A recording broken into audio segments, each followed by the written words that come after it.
যে সকল প্রাণীদের কামড় বা আঁচড়ের মাধ্যমে র‍্যাবিস বা জলাতঙ্ক ছড়ায়, আপনি যদি কখনো সেই সকল প্রাণী দ্বারা আক্রান্ত হন, যেমন কুকুর, বিড়াল, শেয়াল বা বেজি দ্বারা আক্রান্ত হন, আর আপনার যদি অ্যাক্টিভ ব্লিডিং হয়, মানে যদি রক্তক্ষরণ হয়, তো সেই ক্ষেত্রে আতঙ্কিত হবেন না।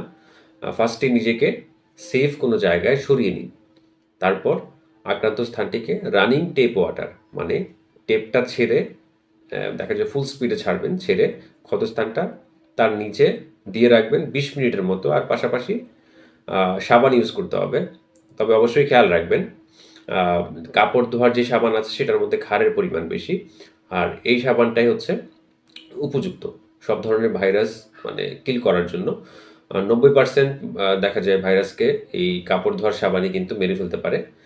তো সেই ক্ষেত্রে সাজেশন থাকবে, WHO কর্তৃক হচ্ছে এই সাজেশনটা দেয়া আছে যে রানিং টেপ ওয়াটারে ২০ মিনিটের মতো আপনি এই ক্ষতস্থানটাকে মানে ক্ষারযুক্ত সাবান দিয়ে পরিষ্কার করবেন। তাই কাপড় ধোয়ার সাবানই আপনারা ইউজ করতে হবে। আর যদি কখনো কোনো কারণে কাপড় ধোয়ার সাবান না পাওয়া যায়, সেই ক্ষেত্রে আপনারা আ আ অন্য সাবান ইউজ করতে পারেন। তবে চেষ্টা করবেন যেন কাপড় ধোয়ার সাবানই ইউজ করতে পারেন।